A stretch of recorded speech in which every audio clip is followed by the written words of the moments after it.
Hello friends, नमस्कार, सत श्री अकाल, आदाब। मैं मनोज त्रिपाठी आप सभी लोगों का बहुत बहुत स्वागत करता हूं। तो कैसे हैं आप सब लोग, एक बार बता दीजिए कैसे हैं आप सब लोग। और आई होप कि आप सब लोग अच्छे होंगे और अच्छी तरीके से पढ़ रहे होंगे।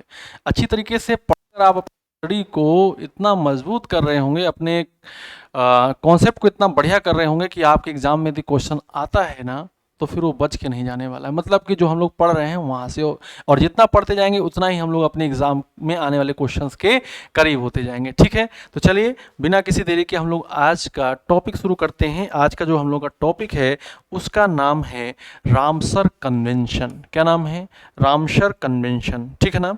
तो चलिए स्टार्ट हो जाइए पढ़ने के लिए। क्योंकि ये जो रामसर कन्वेंशन है इसमें साइट्स जो हैं ऐड होती रहती हैं, स्थल इसमें जुड़ते रहते हैं। तो जुड़ने से क्या होगा कि करंट का भी क्वेश्चन बन जाता है यहाँ से। तो रामसर कन्वेंशन, रामसर कॉन्फ्रेंस या रामसर कन्वेंशन, यहाँ पर रामसर कन्वेंशन की हिंदी क्या होती है? रामसर सम्मेलन। क्या होती है?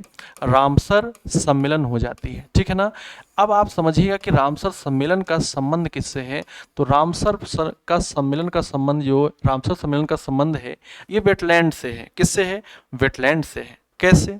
आइए देखते हैं। यदि यहाँ पर एक लाइन हमको लिखनी हो, यदि हमको यहाँ पर एक लाइन लिखनी हो, तो एक लाइन हम लोग क्या लिखेंगे? एक लाइन हम लोग लिखेंगे convention, convention on wetlands. Convention on wetlands यानी कि आर्द्र भूमियों का, आर्द्र भूमियों पर सम्मेलन, कन्वेंशन ऑन वेटलैंड्स। ठीक है। रामसर का संबंध किससे है? रामसर का संबंध है आर्द्र भूमियों से। किससे है? आर्द्र भूमि। तो हम कह सकते हैं आर्द्र भूमियों पर, आर्द्र भूमियों पर आर्द्र भूमियों पर सम्मेलन। ठीक है ना? आर्द्र भूमियों पर सम्मेलन क्या होती हैं आर्द्र भूमियां, इस पर हम लोग चर्चा करते हैं। फिर हम लोग रामसर कन्वेंशन को देखेंगे। ठीक है, इतनी बात समझ गए हैं। रामसर सम्मेलन कब हुआ था? तो रामसर सम्मेलन का याद रखिएगा, ये हुआ था 2 फरवरी 1971 में, 1971 में हुआ था। रामसर सम्मेलन कब हुआ था? 2 फरवरी 1971 में हुआ था। ये सबसे इंपॉर्टेंट है। ठीक है, ये आर्द्र भूमि क्या होता है? आर्द्र भूमि को समझने से पहले हम लोग एक टर्म समझते हैं, इकोटोन। क्या समझते हैं? इकोटोन। इकोटोन को समझ लेते हैं, इकोटोन क्या होता है। इकोटोन क्या होता है? देखिए, जैसे कि हम लोग जानते हैं इकोसिस्टम कोई भी हो, पारितंत्र कोई भी हो, उसकी अपनी क्या होती है? एक उत्पादकता होती है। यदि एक इकोसिस्टम है और वो दूसरे इकोसिस्टम के साथ क्या हो रहा है? दूसरे इकोसिस्टम के साथ कंबाइन हो रहा है, दूसरे इकोसिस्टम के साथ वो कंबाइन हो रहा है, तो जो उनका बीच वाला पार्ट आता है, ट्रांजिशन जो जोन आता है, उस ट्रांजिशन जोन को हम लोग, उस ट्रांजिशन जोन को हम लोग क्या कहते हैं? उस ट्रांजिशन जोन को हम लोग कहते हैं इकोटोन। क्या बोलते हैं? इकोटोन बोलते हैं। ट्रांजिशन जोन को, यानी कि संक्रमणीय क्षेत्र को हम लोग क्या बोलते हैं? इकोटोन बोलते हैं। इसको मैं अभी आपको चित्र के माध्यम से दिखाता हूं। संक्रमणीय क्षेत्र क्या बोलते हैं? इसको हम लोग संक्रमणीय क्षेत्र बोलते हैं। ठीक है ना? संक्रमणीय क्षेत्र। इकोटोन को आप क्या बोलते हैं? संक्रमणीय क्षेत्र बोलते हैं। ट्रांजिशन जोन को आप इकोटोन बोलते हैं। इकोटोन को हिंदी में क्या बोलते हैं? संक्रमणीय क्षेत्र। कैसा दिखता है ये कैसा दिखेगा? ठीक है ना? ये कैसा दिखेगा? तो यहां पर आप देखिएगा, ये हो जाता है हमारा एक इकोसिस्टम, ये हो जाता है हमारा दूसरा इकोसिस्टम। आप वेन डायग्राम को अच्छी तरीके से पढ़ लेते होंगे, समझ भी लेते हैं। ठीक है, ये इकोसिस्टम नंबर 1 है, यानी कि पारितंत्र नंबर 1। ये क्या है? इकोसिस्टम नंबर 2 है, यानी कि पारितंत्र नंबर 2 है। यदि इन दोनों के इस वाले भाग को देखा जाए तो ये कॉमन पार्ट है, इन दोनों का उभयनिष्ठ भाग है, इन दोनों का कॉमन पार्ट है। और इन दोनों के इस कॉमन पार्ट को ही हम लोग क्या बोलते हैं? इकोटोन बोलते हैं। क्या बोलते हैं? इकोटोन बोलते हैं। तो इकोटोन क्या है? Transition zone between the two ecosystem, यानी कि दो पारितंत्रों के मध्य का संक्रमणीय क्षेत्र क्या कहलाता है? इकोटोन कहलाता है। क्या कहलाता है? इकोटोन कहलाता है। क्लियर है ये वाली बात? इकोटोन कहलाता है। अब देखिए, इस इकोटोन को हमें आर्द्रभूमि बनाना है। इस इकोटोन को हमें क्या बनाना है? आर्द्रभूमि बनाना है। तो यदि एक इकोसिस्टम क्या हो जाएगा? यदि एक इकोसिस्टम लैंड हो जाएगा, यानी कि भूमि हो जाए, लैंड इकोसिस्टम हो जाए, स्थलीय पारितंत्र हो जाए, और दूसरा इकोसिस्टम क्या हो जाए? दूसरा इकोसिस्टम एक्वेटिक हो जाए, यानी कि जलीय हो जाए। दूसरा इकोसिस्टम क्या हो जाए? एक्वेटिक हो जाए, जलीय हो जाए। तो ऐसे इकोटोन को हम लोग क्या बोलेंगे? ऐसे इकोटोन को हम लोग बोलेंगे आर्द्रभूमि। क्या बोलेंगे? आर्द्रभूमि। फिर से मैं इसको दिखाता हूं आपको नए स्लाइड में। यहाँ पर आप देखिएगा ये आपका एक इकोसिस्टम है और इस इकोसिस्टम को हम लोग कह रहे हैं लैंड इकोसिस्टम। क्या कह रहे हैं? लैंड इकोसिस्टम कह रहे हैं, यानी कि स्थलीय पारितंत्र कह रहे हैं या फिर टेरेस्ट्रियल इकोसिस्टम कह रहे हैं। दूसरा क्या है? दूसरा क्या है? दूसरा है आपका एक्वेटिक, यानी कि आप इसको क्या बोलेंगे? इसको आप बोलेंगे जलीय। क्या बोलेंगे? जलीय पारितंत्र बोलेंगे, एक्वेटिक इकोसिस्टम बोलेंगे। तो यहाँ पर जो ये बना होगा, ये जो इकोटोन आएगा, इस इकोटोन को आप क्या बोलते हैं? इस इकोटोन को आप बोलते हैं वेटलैंड। क्या बोलते हैं? वेटलैंड बोलते हैं, आर्द्र भूमि बोलते हैं। क्या बोलते हैं? आर्द्र भूमि बोलते हैं। ध्यान दीजिएगा, इसको आप क्या बोलेंगे? इसको आप बोलेंगे आर्द्र भूमि।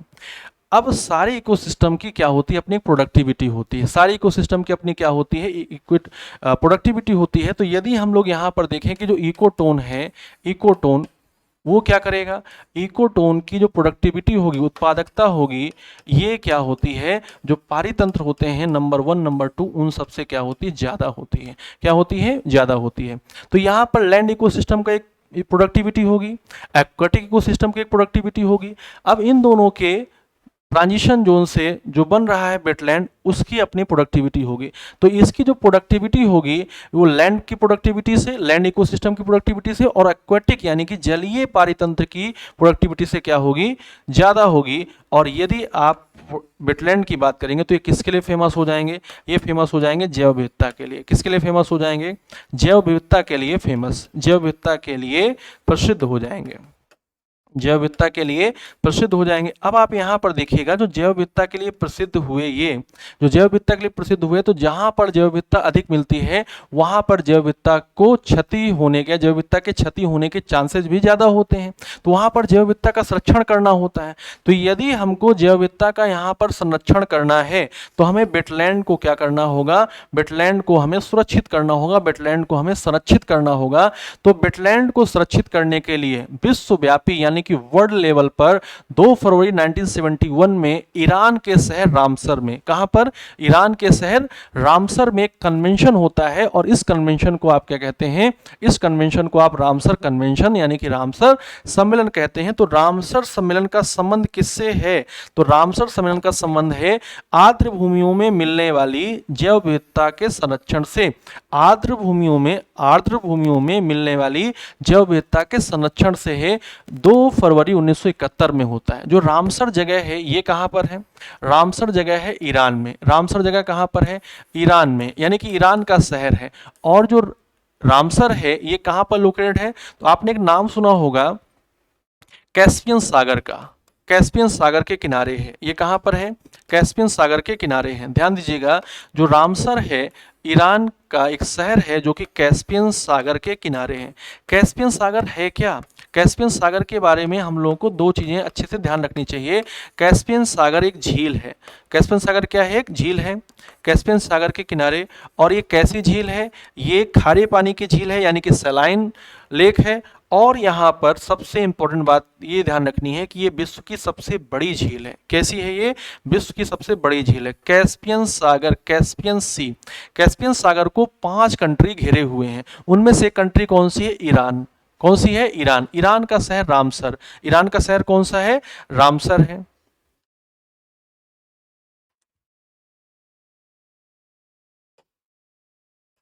ईरान का शहर कौन सा है? रामसर। और ये किससे किनारे है? ये कैस्पियन सागर किनारे है। कैस्पियन सागर, इसके बारे में मैंने आपको बताया ना कि ये कैसी खारे पानी की झील है और विश्व की सबसे बड़ी झील है। तो यहाँ पर आप लिख सकते हैं विश्व की सबसे बड़ी झील। विश्व की सबसे बड़ी झील ये है क्या? ये झील है। तो लार्जेस्ट लेक ऑफ वर्ल्ड, विश्व की सबसे बड़ी झील है। और कैसी झील है? ये खारे पानी की झील है। तो दूसरा पॉइंट बनता है विश्व की सबसे बड़ी खारे पानी की झील। वेरी वेरी इंपॉर्टेंट, खारे पानी की झील। कैस्पियन सागर एक झील है और ये चारों ओर से देशों से घिरी हुई है। कितने देश इसको घेरे हुए हैं? 5 देश इसको घेरे हुए हैं। उनमें से एक देश कौन सा है? उनमें से एक देश है ईरान। और ईरान का जो शहर रामसर है वो इससे किनारे बसा हुआ है। तो ईरान के शहर रामसर में 2 फरवरी 1971 को आर्द्र भूमि में पाए जाने वाले जैव विविधता के संरक्षण के लिए एक विश्वव्यापी सम्मेलन होता है। रामसर सम्मेलन के नाम से जाना जाता है। किसके नाम से? रामसर सम्मेलन के नाम से जाना जाता है। यहाँ पर आपको अच्छी तरीके से सब कुछ दिख रहा होगा। यहाँ पर आपको अच्छी तरीके से सब कुछ दिख रहा होगा।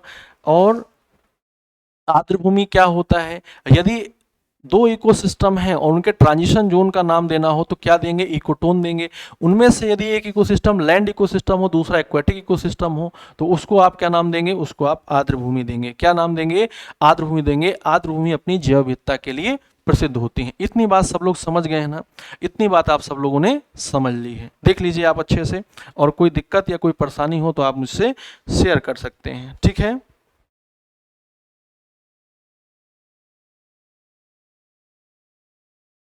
चलें आगे चलें।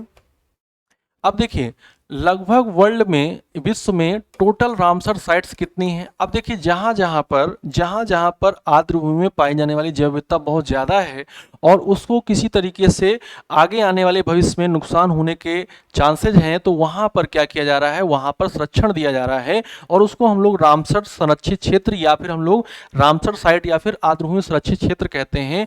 टोटल रामसर साइट्स कितनी हैं, total Ramsar sites in world, total Ramsar sites in world कितनी हैं, तो लगभग 2400 हैं। कितनी हैं, 2400 हैं।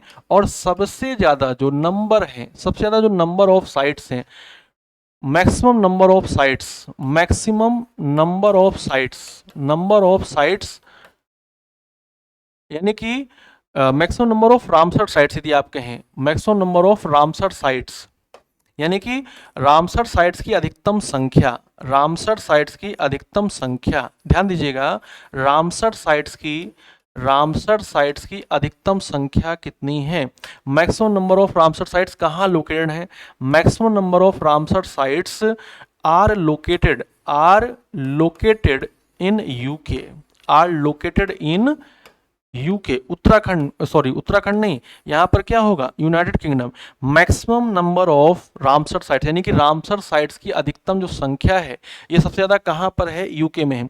कह सकते हैं इसको आप मतलब सब सर्वाधिक रामसर साइट्स किस जगह पर है, तो आपका आंसर क्या होना चाहिए, यूके। और सबसे ज्यादा क्षेत्रफल कहाँ पर है, बोलीविया में है ना। Maximum area of Ramsar sites, maximum area of Ramsar sites ये कहाँ पर है, बोलीविया में है। कहाँ पर है, बोलीविया में। तो दूसरी तरीके से आप कह सकते हैं maximum area, maximum area of Ramsar sites, यानी कि रामसर स्थलों की अधिकतम क्षेत्रफल, रामसर साइट,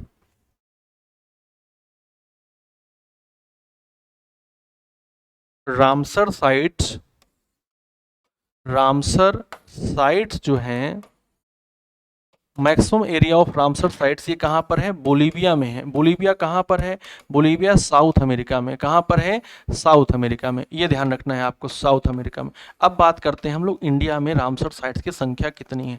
बहुत तेजी से रामसर साइट्स क्या हो रहे हैं, बढ़ रहे हैं। बहुत तेजी से रामसर साइट्स की संख्या क्या हो रही है, बढ़ रही है। तो इंडिया में भी देख लीजिए आप, इन इंडिया, भारत में इन इंडिया रामसर साइट्स कितनी हैं, total Ramsar sites, total Ramsar sites यानी कि कुल रामसर आर्द्रभूमियाँ, टोटल रामसर साइट्स, या आप कह सकते हैं रामसर वेटलैंड्स कितने हैं, टोटल रामसर साइट्स कितनी हैं, तो इनकी संख्या है 49। इनकी संख्या कितनी है, 49 है बेटा, बहुत ध्यान से ध्यान रखिएगा, 49 है। टोटल संख्या कितनी है, 49 है। अच्छा, मैक्सिमम रामसर साइट्स किस स्टेट में है, maximum Ramsar sites, maximum Ramsar sites are located in UP, located in UP, ठीक है ना। कहाँ पर सबसे ज़्यादा हैं रामसर साइट्स, यूपी में है। कितनी हैं, 10 हैं। Maximum number of Ramsar sites, इन 49 में से 10 साइट्स कहाँ पर हैं, 10 साइट्स हैं कहाँ पर, यूपी में है। और सबसे ज़्यादा रामसर साइट इसी प्रदेश में हो जाती हैं। तो maximum number of sites are located in UP कितनी है, टोटल कितनी साइट्स हैं, 10 है। टोटल साइट्स कितनी हैं, 10 है। हो कितनी गई हैं, अब 49 हो गई हैं। कितनी हो गई हैं, 49 हो गई हैं। क्या आप इस बात को समझ गए हैं अच्छे से कि भारत में कुल रामसर साइट्स की संख्या 49 और यूपी में इसकी संख्या कितनी है, 10 है। अब बात करते हैं हम लोग सबसे बड़ी,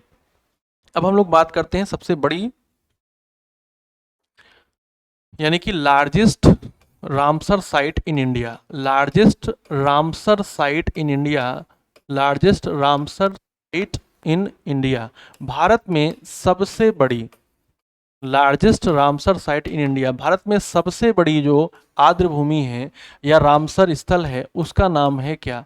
उसका नाम है सुंदरवन। क्या नाम है? सुंदरवन। ध्यान दीजिएगा, सुंदरवन वेटलैंड, सुंदरवन आर्द्र भूमि। अब सुंदरवन का नाम सुनते ही तो आप इतना तो जान ही जाएंगे कि सुंदरवन कहाँ पर है। सुंदरवन है आपका, ध्यान दीजिएगा, पश्चिम बंगाल में, वेस्ट बंगाल में। कोई दिक्कत? कोई दिक्कत नहीं होनी चाहिए, वेस्ट बंगाल में। दूसरा देखिएगा, दूसरा देखिएगा ध्यान से, यदि ये नहीं होता है ऑप्शन में तो क्या है? तो है बेम्बनाद। तो क्या है? बेम्बनाद कोल। और बेम्बनाद कोल ये जो है ये कहाँ पर है? बेम्बनाद कोल,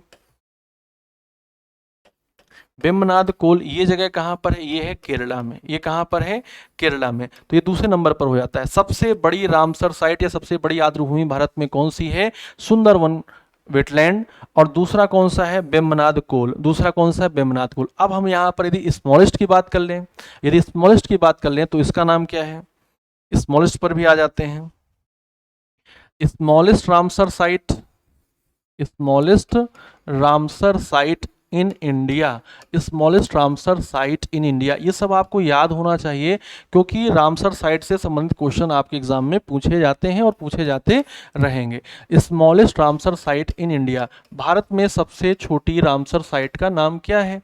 तो नाम है रेणुका। नाम क्या है? रेणुका वेटलैंड, यानी कि रेणुका आर्द्र भूमि, रेणुका वेटलैंड। और जो रेणुका वेटलैंड है, जो रेणुका वेटलैंड है ये कहाँ पर लोकेटेड है? ये है हिमाचल प्रदेश में। कहाँ पर है? हिमाचल प्रदेश में। एचपी का मतलब क्या हो जाएगा? हिमाचल प्रदेश हो जाएगा। ये हो गया। और यदि ये ना हो तो ऑप्शन में क्या होगा? ऑप्शन में होगा चंदरताल। ऑप्शन में क्या होगा? ऑप्शन में होगा चंदरताल। और जो चंदरताल है ये कहाँ पर? चंदरताल वेटलैंड कहाँ पर है? ये भी वेटलैंड एचपी में ही है, यानी कि हिमाचल प्रदेश में ही है। कहाँ पर है? हिमाचल प्रदेश में ही है। कहाँ पर है? हिमाचल प्रदेश में। कर लेंगे, इतनी बात सब लोगों को याद रहेगी कि यहाँ पर अभी मैंने आपको बताया कि भारत में टोटल रामसर साइट 49 है, जिसमें से सबसे अधिक रामसर साइट्स यूपी में, उत्तर प्रदेश में कितनी है? 10। इनमें से सबसे बड़ी कौन सी है? इनमें से सबसे बड़ी लार्जेस्ट रामसर साइट कौन सी है? मतलब 49 में से सुंदरवन वेटलैंड है, सुंदरवन आर्द्र भूमि है। यदि वो ऑप्शन में होता है तो ठीक है, नहीं तो दूसरा ऑप्शन क्या है? बेम्बनाद कोल का वेस्ट बंगाल में सुंदरवन, और बेम्बनाद कोल कहाँ पर है? बेम्बनाद कोल है केरला में। ठीक है। छोटी की बात करें तो सबसे स्मॉलेस्ट रामसर साइट भारत में कौन सी हो जाती है? रेणुका। कहाँ पर है? एचपी में है। और दूसरा कौन सा? चंदरताल है। दूसरा कौन सा है? चंदरताल है। ठीक है। अब देखिए रामसर जो सम्मेलन हुआ था ये कहाँ पर हुआ था? ये हुआ था आपका ईरान में 2 फरवरी 1971 को। तो 2 फरवरी को डे मनाया जाता है कौन सा? 2 फरवरी को डे मनाया जाता है वर्ल्ड वेटलैंड डे, या आप इसको बोलेंगे विश्व आर्द्र भूमि दिवस, डे, वर्ल्ड वेटलैंड डे। अच्छा, वेटलैंड की जगह पर आर्द्र भूमि ना यूज करके नम भूमि का भी यूज करता है। वर्ल्ड वेटलैंड डे, विश्व आर्द्र भूमि दिवस, या फिर आप बोलेंगे विश्व नम दिवस, विश्व आर्द्र भूमि दिवस। ठीक है ना, विश्व आर्द्र भूमि दिवस, या फिर आप इसको क्या बोलते हैं? नम दिवस। आर्द्र की जगह पर आप क्या लगा देंगे? नम लगा देंगे। ठीक है। अच्छा, 2 फरवरी 1971 को ये क्या हुआ था? 2 फरवरी 1971 में ये हुआ था। और ये लागू कब से होता है? विद इफेक्ट कब होता है? मतलब इसका इफेक्ट कब से आता है? ये प्रभावित होता है 1975 से। कब से प्रभावित होता है? 1975 से होता है। ठीक है। यानी कि 2 फरवरी 1971 में जब ये होता है तो ये लागू कब से होता है? मीन्स ये कब से प्रभावी होता है?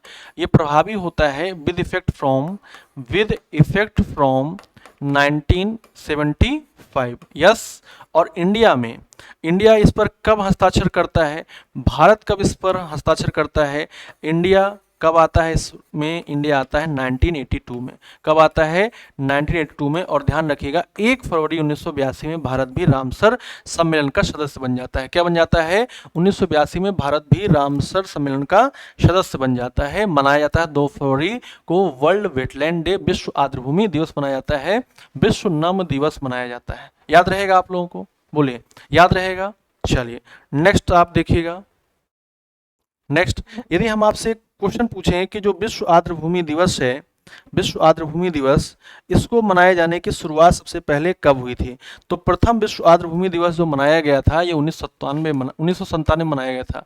विश्व आर्द्रभूमि दिवस मनाए जाने की शुरुआत, विश्व आर्द्रभूमि दिवस यानी कि 2 फरवरी को जो मनाया जाता है वर्ल्ड वेटलैंड डे, विश्व आर्द्रभूमि दिवस मनाए जाने की शुरुआत, मनाए जाने की शुरुआत कब होती है? मनाए जाने की शुरुआत, मनाए जाने की शुरुआत, मनाए जाने की शुरुआत होती है, मनाए जाने की शुरुआत होती है कब? 1997 में, 1997 में, 1997 में। क्लियर है? अब यहाँ पर इसकी थीम की बात कर ली जाए तो 2021 में थीम क्या थी? 2021 की थीम क्या थी? मतलब वर्ल्ड वेटलैंड डे की 2021 की थीम क्या थी? Water and wetland. क्या नाम था इसका? Water and wetland. ठीक है, 2021 की थीम क्या थी? वाटर एंड वेटलैंड, या कभी कभी आप आगे भी लगा सकते हैं वेटलैंड एंड वाटर। क्या थी थीम इसकी? Wetland and water. अब मेरा जो क्वेश्चन है वो ये है कि आप बताओगे कि 2022 में इसकी थीम क्या रही? 2022 की थीम क्या थी? ये आप कमेंट बॉक्स में कमेंट करके बताएंगे कि वर्ल्ड वेटलैंड डे की 2022 में 2 फरवरी 2022 को जो मनाया गया उसकी थीम क्या थी। ये आपका एक अच्छा सा क्वेश्चन हो जाएगा। आइए अब हम क्या करते हैं, अब हर एक प्रदेश में कौन कौन से वेटलैंड हैं उन पर थोड़े से चर्चा कर लेते हैं। अब हर एक प्रदेश में कौन कौन से वेटलैंड हैं आइए देख लेते हैं। तो सबसे पहले आप देखिएगा अपना प्यारा प्रदेश उत्तर प्रदेश। यहाँ पर 8 अभी मैंने दिखाया है, 46 जब थे तब की बात है। अभी 3 मैं अलग से आपको लिखूंगा, उन पर भी आपको सबसे ज़्यादा फोकस करना है, लेकिन आपको पता होना चाहिए कि कौन कहाँ पर है। उत्तर प्रदेश में ऊपरी गंगा नदी, ये एक वेटलैंड है। नवाबगंज पक्षी विहार या नवाबगंज पक्षी अभ्यारण्य, सांडी पक्षी अभ्यारण्य, समसपुर पक्षी अभ्यारण्य, समन पक्षी अभ्यारण्य, पार्वती अरंगा या पार्वती औरंगा अभ्यारण्य, सरसई नावर झील, सुर सरोवर या कीथम झील। अब ये इससे क्या होता है, इससे आपका यूपी स्पेशल का भी एक क्वेश्चन पूछ जाता है कि ये कहाँ पर लोकेटेड है। ऊपरी गंगा, नवाबगंज, सांडी, समसपुर, समन, पार्वती अरंगा, फिर सरसई, सुर सरोवर या कीथम झील, ये उत्तर प्रदेश के क्या हैं? ये उत्तर प्रदेश के क्या है? वेटलैंड है। ठीक है, उड़ीसा की बात करें तो उड़ीसा में चिल्का है और भीतरकनिका है। उड़ीसा में क्या है? चिल्का है और भीतरकनिका है। राजस्थान की बात करें तो राजस्थान में केवलादेव और सांभर झील है। सांभर झील कैसी झील है? सांभर झील आपकी लवणीय झील है। कैसी झील है? लवणीय झील है, यानी कि सैलाइन लेक है। इसके बाद आंध्र प्रदेश की बात करते हैं तो आंध्र प्रदेश में क्या है? कोलार झील है। आंध्र प्रदेश में क्या है? कोलेरू झील है। सॉरी, आंध्र प्रदेश में क्या है? कोलेरू झील है, कोलार झील नहीं। आंध्र प्रदेश में कौन सी झील है? कोलेरू झील है, याद रखिएगा कोलेरू झील। ये आपसे लोकेशन भी पूछता है, कभी कभी आपके पेपर में लोकेशन पूछ लेगा, यदि वेटलैंड का नाम ना लेकर केवल लोकेशन पूछेगा तब भी तो आंसर यही रहेंगे। जम्मू कश्मीर की बात करें तो बुलर झील वेरी नाइस, होकेरा वेटलैंड और सुरिनसर और मानसर झील ये कहाँ पर है? जम्मू कश्मीर में है। लद्दाख का बहुत famous show Murari and show lake है ना, शोकर लेक, शो मुरेरी या show Murari and shocker lake, ये कहाँ पर है? लद्दाख में है। मणिपुर की बात करें तो लोकटक झील है बेटा, और इसको आप बोलते हैं तैरती हुई झील। लोकटक झील को आप क्या बोलते हैं? लोकटक झील को आप बोलते हैं तैरती हुई झील। क्या बोलते हैं? तैरती हुई झील, यानी कि फ्लोटिंग लेक बोलते हैं, क्योंकि इसमें एक वनस्पति मिलती है जिसको हम लोग बोलते हैं फुमडी। क्या बोलते हैं हम लोग? फुमडी बोलते हैं। और वो फुमडी क्या है? वो वनस्पति का नाम है जो तैरती हुई वनस्पति है। क्या है? तैरती हुई वनस्पति, जिसके कारण ये झील क्या हो जाती है? तैरती हुई झील कहलाती है। क्या कहलाती है? तैरती हुई झील कहलाती है। और ये जिस पार्क के अंदर स्थित है जिसका नाम है केबुल लामजाओ नेशनल पार्क, मणिपुर में केबुल लामजाओ नेशनल पार्क को बोला जाता है विश्व का एकमात्र तैरता हुआ नेशनल पार्क। असम में या असम में क्या है? दीपोर बील झील। पंजाब की बात करें तो यहां से क्वेश्चन आता है हरिके झील। हरिके झील जो है ये किन दो नदियों के संगम पर है? तो हरिके झील की लोकेशन को यदि आप देखेंगे तो ये सतलज और ब्यास नदी के संगम पर है। सतलज और ब्यास नदी के संगम पर है। फिर है कंजली झील, ये तो क्वेश्चन पूछा गया है कंजली झील का। कंजली झील पंजाब में है। रोपण, केशोपुर, मियानी, ब्यास संरक्षण रिजर्व और नांगल वन्यजीव अभ्यारण्य, ये कहाँ पर है? पंजाब में है। कहाँ पर है? पंजाब में है। ठीक है, इसके बाद आता है हिमाचल प्रदेश। अभी आपने देखा था कि हिमाचल प्रदेश में सबसे छोटा लोकेटेड है वेटलैंड रेणुका। इसके बाद दूसरा कौन सा था? चंदेर ताल, ये चंदेर टल। ठीक है, और पोंग डैम की बात करें तो पोंग डैम तो बहुत इंपॉर्टेंट है। पोंग डैम कहाँ है? हिमाचल प्रदेश में। केरल में अष्टमुड़ी, सत्तम कोट्टा और बेम्बनाड कोल। बेम्बनाड कोल वेरी इंपॉर्टेंट। बेम्बनाड कोल, जब तक सुंदरवन का जो वेटलैंड है इसको नहीं लिया गया था रामसर साइट के अंदर, तो सबसे बड़ा कौन सा था? बेम्बनाद कोल था। सबसे बड़ा कौन सा था? बेम्बनाद कोल। मध्य प्रदेश की बात करें तो मध्य प्रदेश में कौन सा है? भोज है। त्रिपुरा की बात करें तो त्रिपुरा में रुद्र सागर है। तमिलनाडु की बात करें तो तमिलनाडु में कौन सा है? पॉइंट कैलिमेरे वन्यजीव, है ना। और पक्षी अभ्यारण्य वेरी इंपॉर्टेंट, पॉइंट कैलिमेरी वन्यजीव अभ्यारण्य, ये कहाँ पर है? तमिलनाडु में है। और पश्चिम बंगाल में पूर्व कलकत्ता वेटलैंड और सुंदरवन वेटलैंड। पूर्व कलकत्ता वेटलैंड और कौन सा है? सुंदरवन वेटलैंड है। क्लियर है?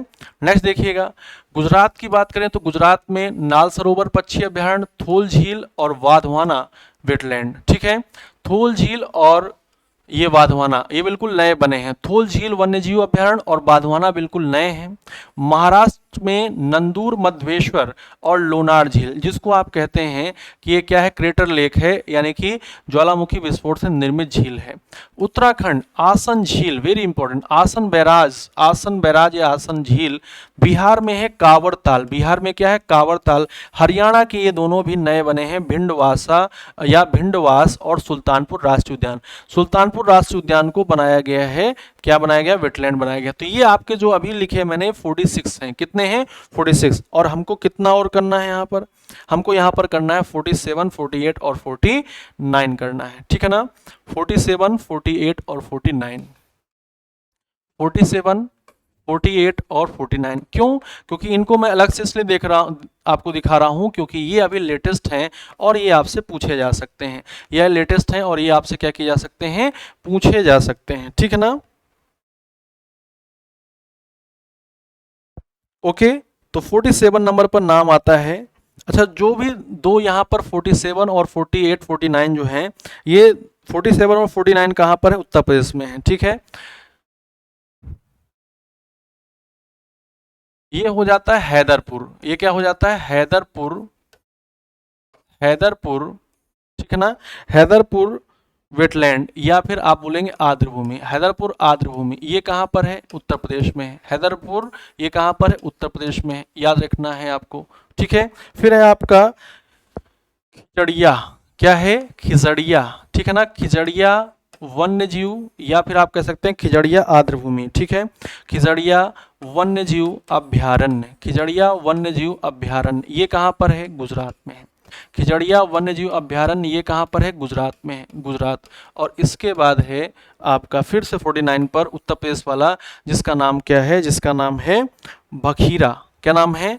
बखीरा। ठीक है ना, वखीरा वन्यजीव, या फिर आप कह सकते हैं वखीरा वेटलैंड। ठीक है ना, वखीरा वन्यजीव अभ्यारण्य, वखीरा वन्यजीव अभ्यारण्य ये आपको ध्यान रखना है। ये कहाँ पर है? यूपी में। तो यूपी में टोटल कितने हो गए? 10। और maximum number of Ramsar sites कहाँ हैं? यूपी में ही। Maximum number of Ramsar sites कहाँ पर हैं? यूपी में ही। तो ये आपका क्या हो जाता है? वेटलैंड से संबंधित इंपॉर्टेंट पॉइंट्स हो जाते हैं। आप वेटलैंड की जो 2022 में वर्ल्ड वेटलैंड डे सेलिब्रेट किया गया उसकी थीम को जरूर आंसर करिएगा। आई होप कि क्लास आपको अच्छी लगी होगी, आपने चीज़ों को अच्छे से समझा होगा। और जो मैंने अभी आपको वेटलैंड की लिस्ट बताई थी उसमें से आप एक बार जरूर नज़र डालिएगा, क्योंकि अलग से कहीं पूछ लेता, जैसे कांजली कहाँ पर है, दीपोर बिल कहाँ पर है, ठीक है ना, इस तरीके से पोंग डैम कहाँ पर है, तो ये आपको याद रहना चाहिए। थैंक यू सो मच, और आई होप कि आपको अच्छे समझ में आया होगा। मिलते हैं नेक्स्ट क्लास में, तब तक के लिए जय हिंद, जय Bharat, bye bye, take care, thank you so much.